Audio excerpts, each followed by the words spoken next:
Did you ever experience any of these things while you were in the cult? Psychological manipulation, Yes. sexual exploitation, Yes. Did you ever experience any of these things when you were outside of the cult? Yes.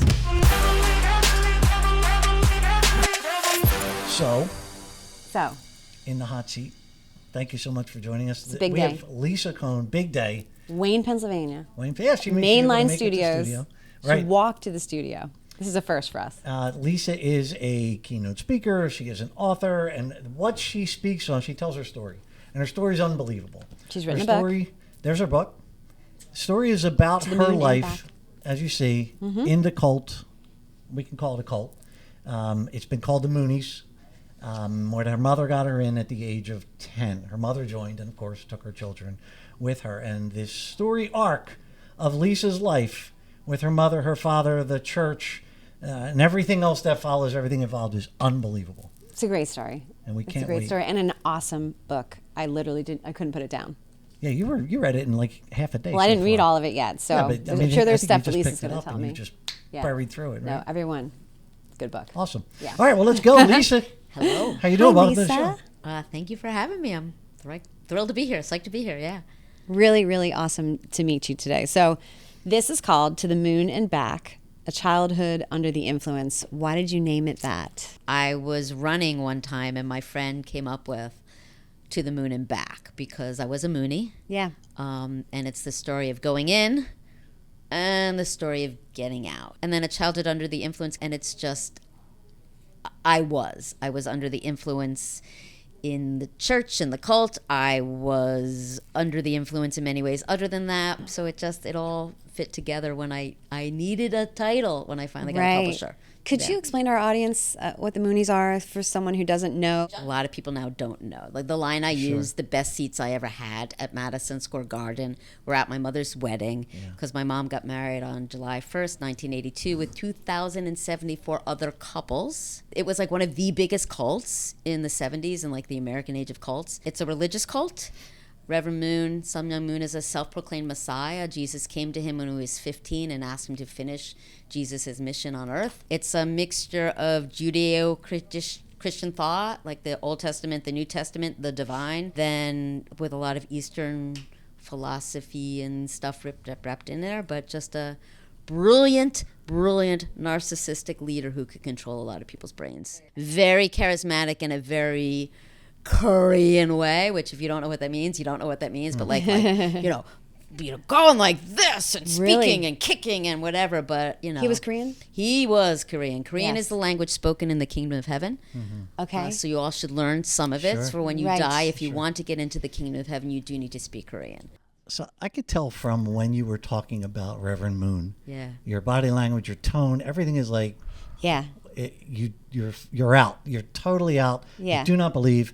But there was a time. I mean, your mother got you in. So Yes. let's start there. Let's start Yeah. with your mother getting you in and how old you were and how did she get in? So I will start with, I do believe that almost everybody is susceptible to extreme belief and cults. So That's let's what we've start heard. there. Yeah. Right? Wrong place, wrong time, wrong state of mind, wrong person you meet. They say the right thing and they know how to bring you in. It's a slippery slope. So there's that. My mom was a seeker. She was macrobiotic diets, ashrams, silent days, like you name Trying it. to find Trying like, to her find whole yeah, self or something. Her whole self. Right. She's a Yeah, we prime could go into target that. for a cult, right? Yeah, so she was a prime target, and she had a friend with whom she used to hitchhike cross country to California every summer. We were going to live at one point on a commune, but we didn't. But so that was the hippie life she had, and then that friend joined the Unification Church, and eventually told my mom to go. And my mom went to hear Reverend Moon speak in January of 1974, and just came back different, Glowing. enthralled, like, this is it, this is the truth, it's amazing. Didn't do anything for a while. We were living, it was my mom, my brother, my older brother and I, we were living with my grandfather, her father. He was supporting us and she was taking care of the house for him. And then in that summer, they they got her to go up to Barrytown, New York, which was the huge indoctrination center in upstate New York. And she went up for the weekend. I still remember her like coming back and, jumped. There was like a big truck and they pull up the back of the truck and she hops out of the back and she's like, hi, it was amazing. I'm leaving. And she went back up for a week.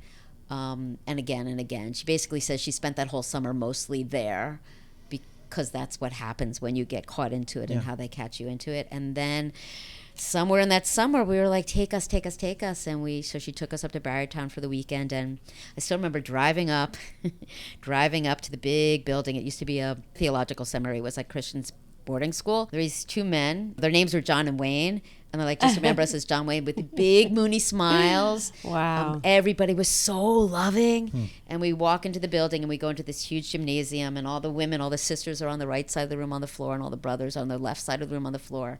And within moments, Moon walks in with his interpreter and begins speaking. With his interpreter. So because he only spoke Korean. But he was the Messiah, so you didn't need to have charisma if you're the Messiah. Do you remember feeling like, wow? Or what was your first feeling with him? Were you looking at your mom like, she loves this, so She loves this, so I love this. Everybody bows, so I bow. Everyone's so excited, so it is good. And my childhood up till the church was tumultuous. Yeah. There was a lot of stuff that happened that shouldn't happen to people. And so literally I try to explain that when we joined, it was like a haven. It was like safer and there were rules, and my mom started wearing a bra and not cursing and being more whatever conservative, and there were like hundreds of young 20-year-old glowy-eyed Moonies who adored us. Wow. I was 10. I probably looked about 7. My brother was 11. He probably looked a little, whatever. We just looked really young, and we were just loved on. And so it was like this wonderful experience. Wow. Until it Did wasn't. your mother, is she the one who explained to you that he was the Messiah? Did you question this at all, even at 10 years old? Someone asked me, well, why did you believe? And I'm like, so how did you grow up? Catholic? Yeah. Why did you believe? Yeah. Because I was told to believe. Because Yeah. it just was. It just was. It's Yeah. the church It just community, was. it's your Yeah. family, And she it's was all that happy, stuff, right? It's like, so you Right. you just go along, right? And it's reinforced, especially in a cult. Like that's true of any belief, any religion, but in a cult, it is reinforced in very, very, very specific ways that I realized only really just before the book came out, when I found the cult survivor community, and we're called second gens, those of us born and raised, and what it does to your brain when you're supposed to be developing and you don't. When I was on the Megyn Kelly show when the book came out, and they said, were you brainwashed? I'm like, I didn't have a brain to be washed. I was pickled. I was carved. I was like caged Yeah. in this very way, and grooves were carved into my brain that are. Wow. So you say that about Moon. When Yeah. I first started talking out, when the book first came out, people would ask me questions about him, and well, you see how easily I talk? Yes. I could not say anything negative about him. I'd be like, and my whole body and brain would shut down. Wow. Because that was 2018. I left somewhere in the early 80s. That's how much it still was like locked into my brain. I mean, I did not believe him to be the Messiah at that point, but it was locked into my brain that you can't. You just can't. Yeah. You don't. If you had, I know some of the other religious cults encourage the members to tell on each other if there's ever any doubt expressed. Oh, yeah. Yeah. Is that part of the Unification Church as well? It's more insidious. So, I mean, we were literally taught that if you ever question anything, it's Satan. It's Satan telling inside of you. Yeah. So you don't need to tell on me. I am telling on me. Right. I did not need anyone to say. Wow. I That's crazy. was. I mean, by the time I got there was a lot of stuff already inside me that was shame based, but like it was so reinforced because anything that was natural human behavior was sinful. Right.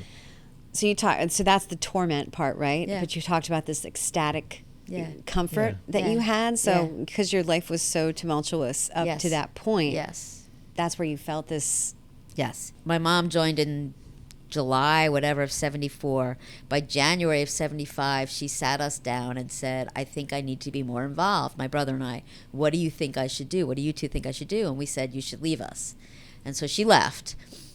Why? Why did you say that? Well, because that God made her needed happy. her. 'Cause that made her happy? God needed her. Yeah. Like that was what So you were sacrificing your sacrificed. mother. I was Yes. lying To- down to the on the church. altar. Yes. Right. Yes, I was okay. right. So because Oh my God God, has it is suffered for insidious, right? 6,000 Can't imagine. years, God has suffered because mankind has failed God, and so we need to give everything so God doesn't. We were also taught that if we ever thought anything wrong, we broke God's heart.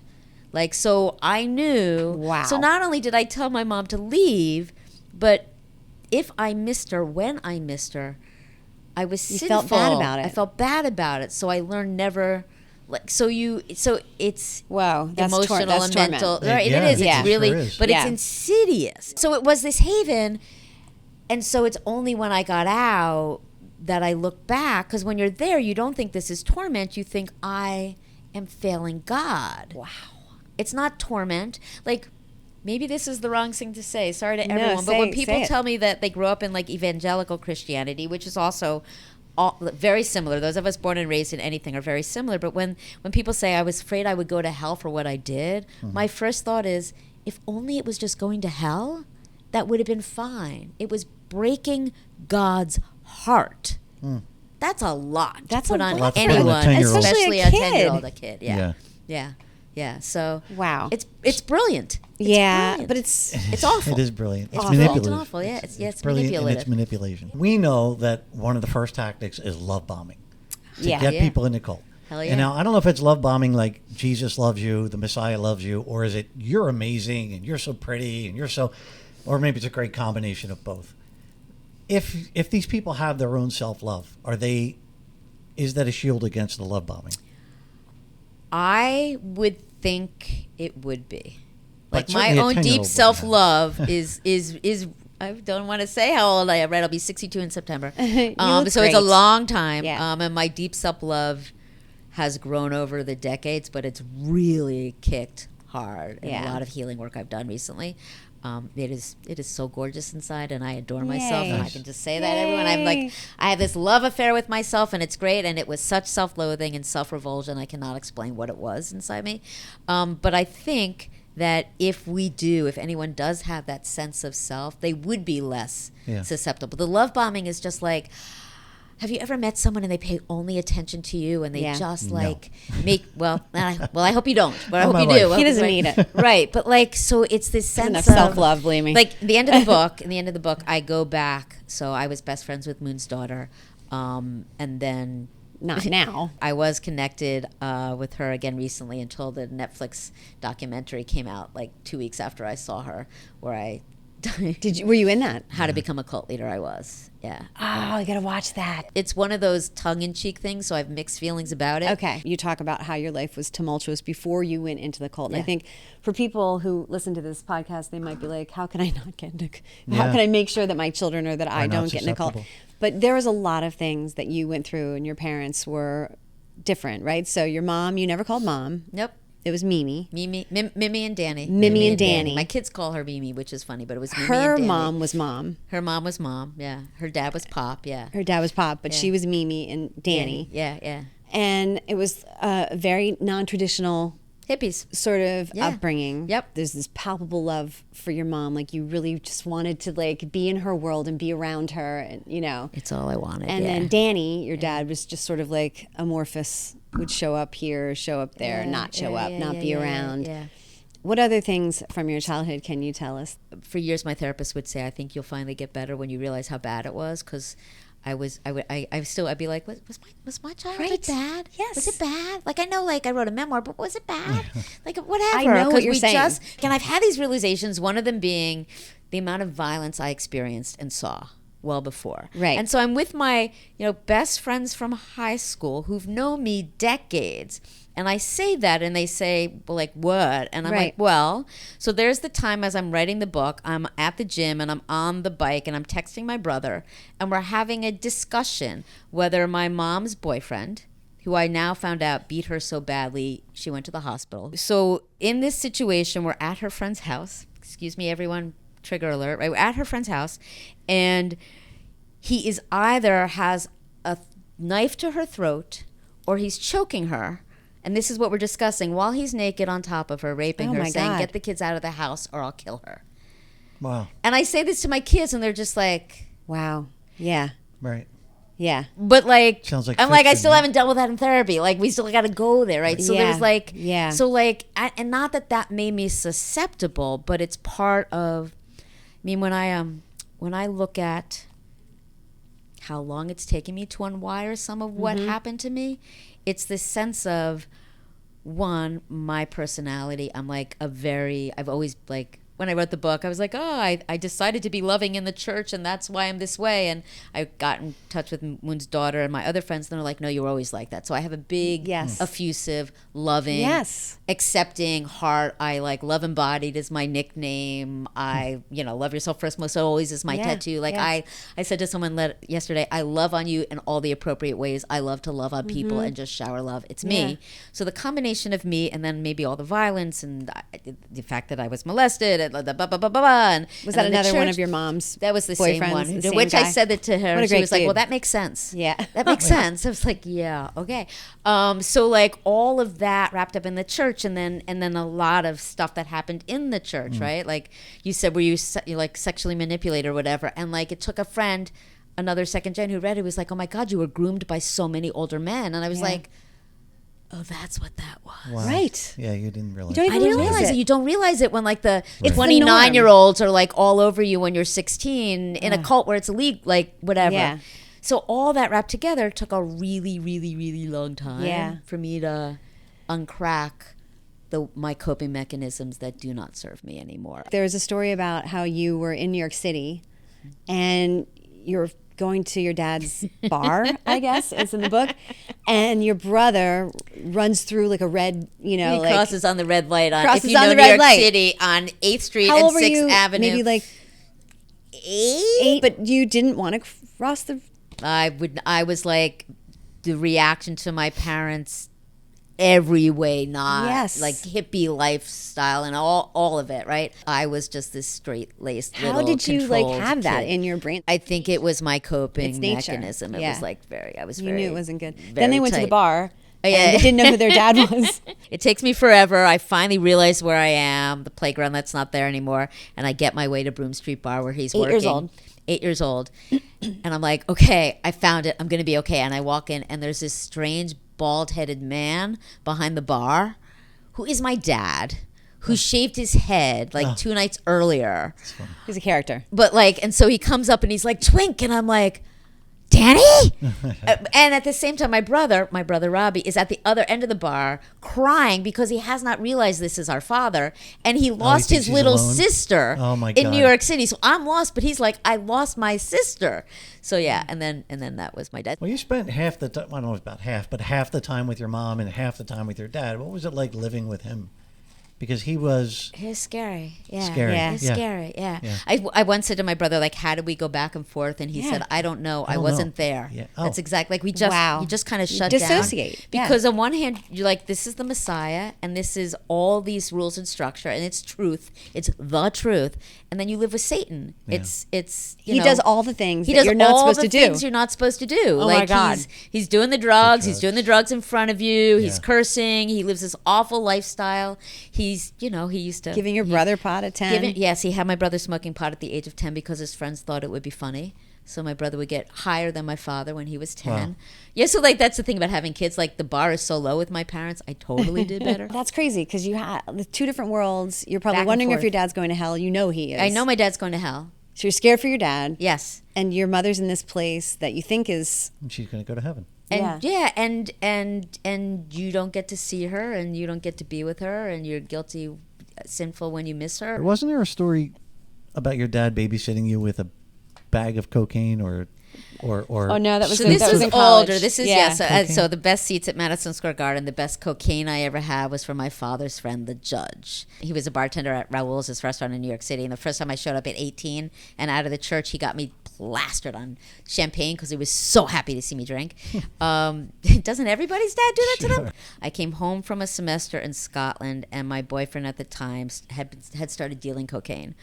And so then we started doing cocaine, and then I started doing a lot of cocaine with my father, and a lot of cocaine with my father and his friend, the judge. Like it was great because I was also anorexic. Judge. I was just getting over being my anorexia, and they would coke me up, and then we'd go out to eat, and I wouldn't eat, and Danny would yell at me, and I'd be like, "Dude, like I can't eat because whatever. So the judge, he was a judge of a small town in New Jersey, and there was one night my boyfriend Adam and I were hanging out, and he was like going out with Danny, and he's like, "Do kids have anything to do tonight?" And I'm like, "No, we're just hanging out." And he takes out this bag, like this big bag of cocaine, and this big like soup spoon, and he just like walks like a mound. And he's like, "Have a good time tonight, Dan. I gave the kids something to do tonight." And he walks out, and we tried to finish it, and we could not, right? Wow. Oh, God. Like, I mean, that was when I was out, but still, it was, and I didn't, I mean, that's when I was out and just Trying to deal with getting like, out. I got out. Yeah. I got out cold turkey. It is not easy to leave. Can you tell me the story of when you decided to leave? Yeah, I never really decided to leave. So you got kicked out, or like no, I just kind of, as my brother said, I slowly drifted. I slowly like disappeared. So long soap opera story short. I'm friends with Moon's children, the true children, Yes. the true children. True children. I'm friend with these children called the blessed children. Those are the children born to the people married in those huge mass weddings. So it's called blessings, and they're born without original sin. So I like want to talk about that too. Right. So put there's a pin in really that. special, Yeah. really really special, and then me. And I go off for the summer to music camp, and a lot of stuff happens, and I start to begin a little bit. I start to question a little bit, and whatever. And I come back, and Moon has declared that only the blessed children, these children over here, can be with his children, the true children. Oh no! And the declaration was to keep me away from his daughter, because one of my 16-year-old blessed children friends had been seduced by our Sunday school teacher, one of the men who did groom me. Seduced, had an affair in order to keep everyone from noticing. She spread a rumor that I wanted to have sex with all the men. And so Moon heard the rumors, believed the rumors, and made the decree to like keep me away from his kid. So I go into my last year of high school, and I know I'm questioning, so I know Satan is in me. And I was questioning because at music camp, I became friends with people who were the first time known to me queer. And my mom was like, "They're evil, they're sinful, stay away from them." And that didn't, I liked them, and they were my friends, and it didn't make sense. So therefore I am, Satan's in me because I'm not believing. And then I come back, and the Messiah has banished me. So the Messiah knows Satan is in me. So I come back, and I go into my last year of high school, and I think, okay, I followed my mom into the church as a child, as a 10-year-old. So now I need to pull back a little bit to see life on the outside as, at the age of 17, to make a full adult decision to go back and never question again. And that's my absolute intention. I need to get rid of all these doubts, and I'm going to dedicate my life to God. And I start hanging out with friends in school, and I find more unconditional love and fun there than I do in my church, which is supposedly about love. And I'm like tormented, and I start experimenting with things, including alcohol. And in the spring, April 3rd, 1981, I throw a surprise party for my best friend and have like it's not in the book, but pass out under a car in New York City in the street.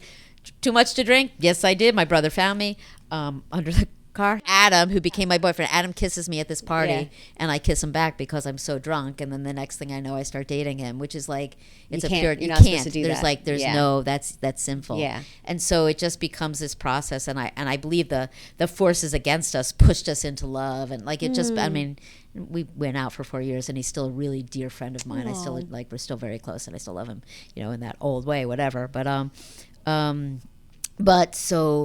so like the whole summer is like, am I in, am I out, am I in, am I out? And people are screaming at me, and yet like it's just torment. And I go off to college, and I think, that's it, I'm going to end it. I have to end it. I'm going back. And I just don't. I mean, as I say, I knew Moon was the Messiah, and I knew it was true. I just didn't want to do it anymore. Right. Which brought me to a moment on the bridge where I almost jumped. Yeah. Wait, you almost jumped off a bridge, Lisa? Yeah. So yeah, we can go there later. But yeah. That's when I started. Yeah, because it would be better to die than to leave. Yeah, I mean that's how hard leaving is when you still know. It's hard to leave even when you don't know it's true. I know a lot of people have left knowing it's not true, but I knew it was true. I just was breaking God's heart because I was selfish. And Robbie was still in? Robbie was still in at the point. And your mom was still in? My mom was still in. Robbie left like at the end of his college experience. He took my mother aside and said, "I'm out." Whereas I still never said it, right? Wow. I'm clearly out. And then my mom left in 96 when my first child. My mom left in 96 when my first child was born, yeah. Why? Why did she leave? That's a very good question. Yeah. at that point, she said, I can't even be a Moonie well. Like, she had broken her blessing. She was always, what that means. the mass marriages are generally assigned marriages. Right. At that point, literally, they would put all the sisters on one side of the room, all the brothers on the other side, and Moon would go, you, because he could see your spiritual being, so he knew your perfect match. That's bullshit. My mom was different because he made her stand up, and it is bullshit. He made her stand up, and he said, this woman has 2 sinful children. Who is willing to take her on? Wow. Yeah, so there's that. But so she did get married, blessed. It's called the blessing in the church. So she broke the blessing, and then she said, like, I believed in the truth, but the church, the leadership of the church, she didn't respect what they were doing anymore. So like specific ways you have to consummate the marriage. There's like 3 ways you have to have sex with the different positions, and it's with holy salt sprinkled on the bed, and Wow. and like in front of pictures of Moon, and like there's all these things you need to do to restore Eve, who caused everything, was caused by Eve. Eve caused everything. Eve caused all the bad stuff. All the bad stuff. So there's ways you consummate it, but then you also go through a ceremony where you beat each other 3 times to get like rid of something, evil spirits or something, and then you don't live together for a very, very long period of time until you're actually allowed to be together or something. So it's just very controlled. And you can't have another relationship during that time because that's your husband. No, you can't have any other relationships. No, why would you? Period. Only Moon is allowed to have extramarital relationships because it's providential. So this is what extreme belief is. He's like, you cannot have extramarital sex, but for me it's providential. I am restoring the world. I'm restoring Eve. I'm making up for all the sins humankind has done by having sex with these women, and that's why it's okay. And when you believe, your brain wants to believe. Your brain does not want to think you were duped. Like people who join these things never want to think that there was something that they were like. I was Mark Vicente in the Nixium. I forget which one it was. He says no one joins a cult. They join a really good idea, and then they realize they were, can I say the F word? Yeah. Really good idea, and then they realize they were fucked. Yeah. Like all of them are based on beautiful ideas. Right. With this like evil belly undersides. Which is why people stay in. Which is why people stay in. Yeah. Or go out and they do, And it's called cult hopping, right? People go to another one because there is nothing as intoxicating as having a Messiah. It's the best drug ever. We want certainty, purpose, and community. That's all you got. All 3. Absolute certainty. You purpose. You know why you're here. You know right from wrong. You know you have the truth. And as long as you don't leave, you have the best community ever. It fills all our needs. Many of our needs. It must feel amazing. It feels amazing. It's a really bad, good drug. It's a powerful drug, yeah. So take me back to when you were on that bridge. Yeah, yeah. What led you there, and what made you get off of the bridge and not do the unthinkable?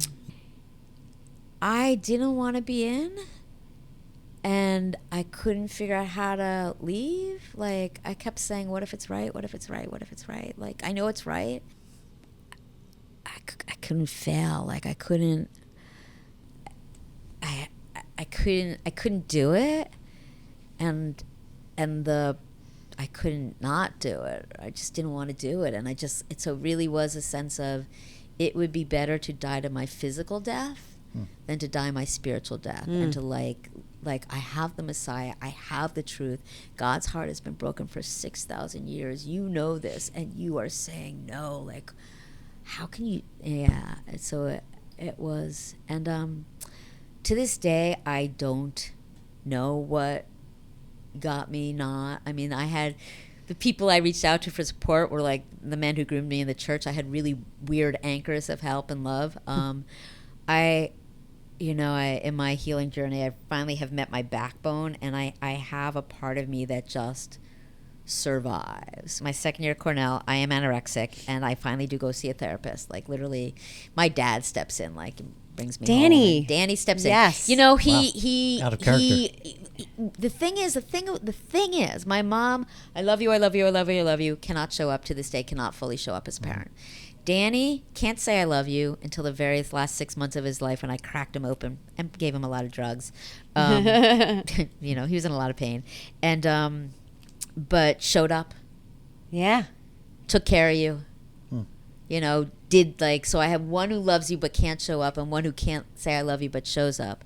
But so yeah, when I was anorexic, he brought me home and would scream at me to eat, which didn't help, and whatever. But whatever. And then I did go to a therapist that second year, and I talked about everything except the church, because interesting, because yeah. Everybody hated it in the 80s. It was the I someone remember was hearing saying about yesterday, that. Yeah. that was here yesterday, like, my parents warned me, don't talk to Moonies. Yeah. Like, it was the They would walk thing. around. We were told the same thing. They would walk Exactly, around. I told you, right? I grew up and And they were in so our Give you I pamphlets. knew that there Yeah. was no way Yeah. this person would have compassion Oh. or understanding Yeah. of it was true. So I'm in therapy talking about not eating, Right. never once talking about the fact that I almost jumped off a bridge because I grew up in a cult Yeah. and I left. Like, whatever. And then my junior year, I do the like, get up in the morning and I'm waitressing, and Danny's still up from the night before doing coke, and I do a couple lines and I go to work, and then I'm looking for it during the day. And at some point, I have this survival mechanism that kicks in, and I stopped. And then my last year of school, I started dating someone else who had another girlfriend, right? Because I started just getting into more abusive and dysfunctional relationships until I got engaged to an alcoholic who worked for my father, and that was the beginning of my bottom. Where I literally went to my first Al-Anon meeting, and I was like, tell me if he's an alcoholic. There's no way I would ever be with an alcoholic. I'm way too smart for that. Yeah. With like addiction all over my family. I want to sort of transition into what you're doing now and how you've Yeah. healed and now taken all of that, and now you actually really help people. So two things. One, when the book came out, I found that someone I met on Twitter. You do make really good friends on Twitter. Back It then, I was happens. like, how can it happen? Someone I met on Twitter told me about the cult survivor community. And I found the cult survivor community, and I said this specifically, the second gen community. And I began to go into what was actually done and all that, and help people. So, so since the book came out, there are people who write me from cults, non-cults, all that, who say, I wouldn't be here without your book. There's a win for you, right? Yeah. And like, That's for the what it's beginning, all I was about. like, if it, if it helps other people, Yeah. then it's okay. Then it's totally worth worth it. it. Right. And right now, as I said, I love me. It took a long time, right? So I started to find that, and I was like, what did I do in therapy before then? Because I've been in Right. trauma therapy, EMDR therapy, But never a lot delved of into- stuff. Delved into it, but like Not on the level. not on the level. Like, there's layers. When people say like recovery is like an onion, have you ever had a skein of yarn that you forgot to make into a ball, and it becomes like this like thing Yeah. that takes 8 days? That's me. That's my brain, and that was my brain and psyche. So the book came out. I found this cult survivor community. I dove whole first into what it means and what it is, and all that was done and intentionally done, and all of the wiring and all of that. And there was a key moment, October 23, when my business partner said, do you want to go to London for a workshop? I've been recently trained in coaching like energy and deep emotions, but I was with this man who leads this work. And we're in a church in London, and he's working with me, and I'm screaming and cursing at God in this church. And it was like the beginning of cracking open. Wow. And then I started doing incredible amounts of body work. My body has like all these body memories and convulsing and retching and screaming, and like stuff is pouring out of me. And I finally was like, if that's what's coming out, it probably wasn't that good going on. And I've really worked to rewire my brain and taught it. And yes, my tattoo, love yourself first, most always, like that. It's so true. I put it on my that. arm, First, right? I most see it every always. day, right? So all I did, almost every, and then I was like, okay, you're doing this really, really perfectly and anorexically and too hard. And then I got soft, and then I had cancer, and that does a lot to you as well, right? And so all of this, I was running in Florida. We took my mother-in-law down to Florida. I was running, and it hurt in my groin when I ran. And it was That's really odd. weird. Yeah. And I remember thinking, I feel like there's something in me. Well, that's stupid. And then I took a while because I've, had a lot of scans because of other stuff. And I finally went to my doctor, who sent me to a GI, who said, you probably need an ultrasound. And that took a while. And then April 12th was my ultrasound. April 13th, they said cancer. April 14th, I filmed How to Become a Cult Leader. Oh my God. April 24th, 20th, I had an MRI. April 21st, they said 50-50. Crazy, right? 50-50, you need an oncologist. Oh, and Danny's actually dying now. Wow. Oh my God. I spend the weekend with him, and then I'm about to go on my keynoting course, and I'm like, Dan, I'm going to go away for a few days. If you want to die, call me. I'll come back. I'll be back in a couple of days. That's Sunday. I go Monday, Tuesday. My kid texts me. My older kid says, "Are we never going to do anything? Are we really not going to have anything when Papa dies?" I'm like, "No, we're not. Not for a while. Can't do it right now. Do you want me to come out to you, or do you want to come home?" And they're like, "Spoiler alert, I'm on the airport. My kid came home to take care of me." That's Tuesday. Tuesday night, we go to see Danny. And I'm like, "Dude, you got to go. I might have cancer. My brother's never coming to see you. Like, I might have cancer. You need to go. I know you're afraid, but go wherever there is, if there it is, and go do something. You got to go." Like, the only thing that moves is his eyebrows. Like, So he was just on life support. He wasn't. He was just Not on even. nothing. He was on Yeah. nothing. They were like letting him In die. hospice. In hospice. Yeah. In hospice in a nursing home. He was on hospice for like 6 months, but this was dying hospice. Yeah. And Wednesday morning he passed. Okay. And Thursday morning I saw the oncological surgeon, and I said, Jesus. "If I cry when you examine me, my dad died yesterday." And then Friday, I'm almost done with the story. Then Friday we went to my mother-in-law's because it was the year anniversary, the yahrzeit of my father-in-law's passing. And then Sunday, Bruce, my husband, he's like, went upstairs and came down. He's like, "I have COVID." And I'm Oh my like, God. Go the fuck away, because the next Friday was my surgery, in which they discovered stage 1C ovarian cancer. Stage and no 1. one ever finds it. There I've are no never tests. heard of that. No one ever finds it. I'm incredibly lucky Wow. in my unluckiness. But that was a huge wake-up call in a lot of ways. But so now it's, which is, so my keynote is about loving ourselves first most always, pushing ourselves less, loving ourselves first most always more, and that being our best self, our most magical leader. I'm a leadership consultant, executive coach.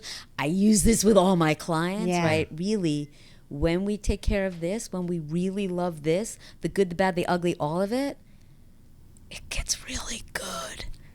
And it was really not good for a long time, and I really didn't know it. I want to go back to the cult real quick. Yeah. So Mark. I want to talk about recruiting. 'Cause Yeah. I love how you started. Everyone is susceptible. Yeah. Yeah. Number one, were you asked to also recruit? You were kind of young, so maybe not. But number two, I'm sure there's training, or this is how you recruit, or this is what you do. So if you're recruiting Stacy, what would you say to her? So I will go to, I did recruit. I spent a summer in Seattle trying to bring in members, and I will also tell you that I met someone who was a Mormon, and I remember thinking, what a weird religion. So if I was going to recruit you, I would just ask a lot about you, and I'd be really interested in you, and I would be really happy and loving, and I would have the love I have, but it wouldn't be real. Yep. And be like, come, like, you want, like, come for a song fest. Like, it's a great group of people. They're really wonderful. You're gonna find people you like. It's just really simple at the beginning. It's not like I did proselytize in Times Square when I was 10-year-old with a bullhorn. Did you? Sinners, don't do that thing that I don't understand. Yeah, but I But did. usually there's no mention of religion until Until the you're meeting there. or Like, Yeah. Literally Moon called it heavenly deception. It is. There's He a book. called it heavenly deception. It is good. God wants you to lie because you're saving people, you're right? saving people, You're saving people. Okay, You're so let's go to saving them. Jehovah's Witnesses, JWs, Okay. right? They look in the obituaries. Someone in your family has died. They go to your house and they say, "Do you want to see your father again? If you join us, you'll see your father Wow. again." But it's a gift you're giving. Someone asked me, did Moon believe he was the Messiah? And I say, if enough people bow to you, I think you believe it. And you talk about, do you want a Community. better world? Make Community. them feel better. Right? Do you want a better world? We have a hope. way for the world to, look what's going on right now. Look at all the hatred right now. Literally, look at all the hatred. Right? Whichever way you divide it and all the people who are afraid, there is an answer. We're one human race. And we can come together. And I found people who really have a way to do this. In the wrong space of mind, you'd be like, okay, I'll come for a dinner. Yeah. What could Is there- possibly go Right. wrong? But there are good things that I got out of it. It's why I am who I am, the good, the Right. bad, and the ugly. One of the good or bad things about me is that like I hold a lot of duality. I hold a lot of, that's why I do the work I do, right? All I'm doing as a coach, but like I hold a lot of dualities even with the church. People read the book and they're like, well, you didn't make it sound that bad, because it wasn't, the bad part for me was very insidious. I was not, It really was within you. it was within me, right? Yeah. What it did to me. So like I was groomed, but I wasn't like physically, I wasn't physically sexually abused. I wasn't physically abused, right? It was just all this, it was all what it did to this, the self-loathing that it fed on and, carved. But yeah, The guilt. the There's guilt, so the much guilt and shame. That happens in a lot of religions. Yes. Yeah. So this is what I say about guilt, and I say this to clients, like, and I said it before. When you feel guilty, it means at this point you're probably doing something that's good for you. So lean into it, right? Sleep late. Don't do something you're supposed to do, but go for a walk instead. Sit down for 5 minutes and pet your cat, hold your kid. I should be getting up and blah blah blah blah. Right. Stop the shitting on Stop yourself. it. Don't shit on yourself, right? Shit on Just- yourself. Yeah. Good advice. Like Yeah. be nice to yourself. What would be one question people always ask you that you wish they wouldn't? Ooh, no one's asked me that one. You guys are good. Well, I will say the one question I wish I got asked more was how you ended with how good it is now and why you're doing what you're doing, because to talk too much about me, which is what I've been doing for a very long time now, there's a 360 feedback instrument I use in my coaching. It's different, and it really gets at the inside of people. That's why I say with my work, on the inside of people and teams and organizations, the systems work, and it gets at that, where you literally, one person, you look at someone in their eyes and you just say, who are you, over and over again, and they answer or they don't answer. And she went first, and then she was asking me, and I start sobbing and she starts sobbing, and excuse me as I say this, I was like, I have a message. I'm here for a purpose. I have a message. I'm a messenger of really love yourself. And it makes it all okay. It's all okay because I know this and I feel this way now and I can say it to people. So, and not a lot of people let me always want to go, because the cult is so much fun to talk about. And it's so important, and they're still there. But to be able to say that there is absolutely hope is like not a question I often get asked, and it's really why I'm here. Yeah. It's really why I'm here. Now you work with so many corporations, and you're working in the world of business, and like, is there ever a time when you're in a business situation and a bell rings that reminds you of what it was like to be within that, in the cult mentality? I hate when people call their company a cult. Do people Just do gonna that? say that, yeah, it's really a cult You here. have I'm like, no no, idea. it's not. The other thing, because please don't say drink the Kool-Aid. Oh, Please don't say drink the Kool-Aid. People died. People It's died. not funny. It's not funny. It comes from Jim Jones. Yeah, like It comes from 900 people drinking died. the cyanide laced Right. drink and literally laying on their children and suffocating them. Jesus. Coercion. So please don't say it. I understand why people say it. Thank you for letting me get on my soapbox. Are there dynamics, cultish dynamics in a lot of places? Absolutely. Yeah. Anything to the extreme, anything all or nothing, it reeks of it. Absolutely. I will say that since the memoir came out, I use my upbringing. Like, I didn't used to talk about it because you say cult and then you've got 3 That's hours it. of people. But now I use my background in everything. In a because positive it's- way. In a Yeah, positive way. yeah. Because even if you didn't grow up in a cult, there's a lot of the same stuff. Yeah.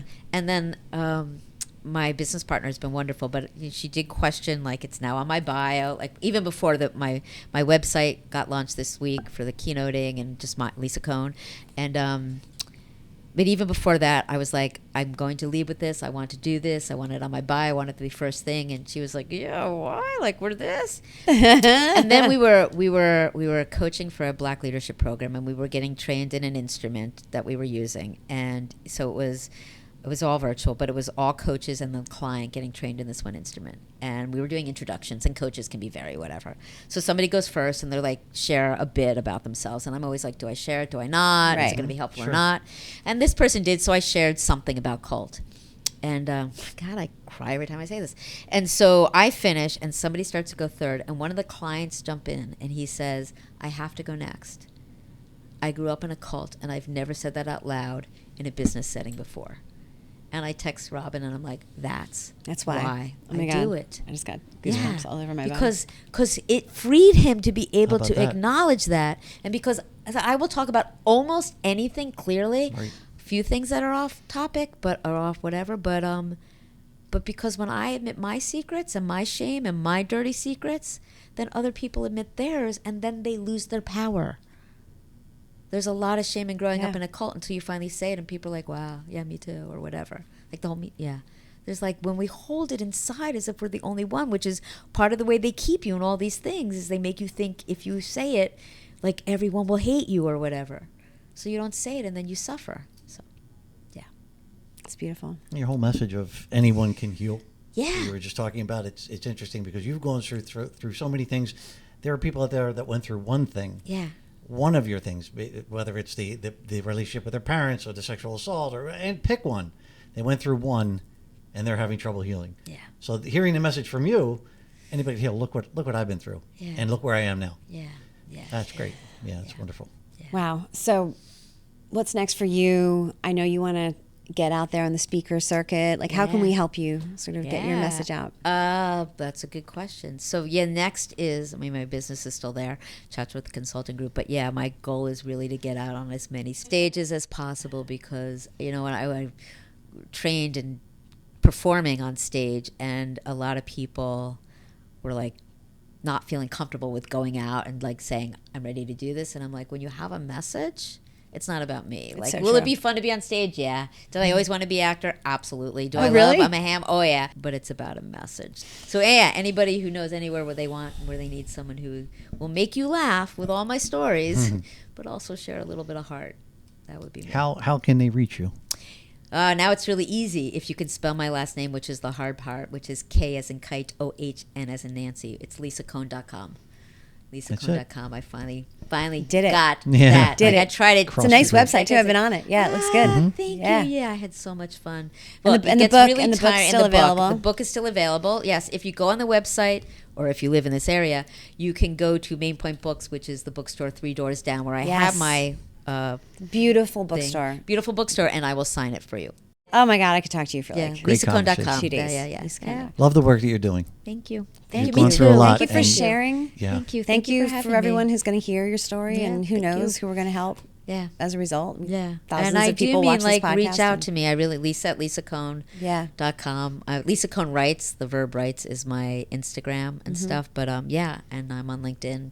So I really, when people reach out to me with their stories, I love to share. So yeah. Awesome. Thank you. Thank you. This has been amazing. Thank you so much for coming in. Thank you. I feel different. I do. Like, I just love, you're awesome. Great energy. Yeah. Thank you guys for watching. We will see you soon.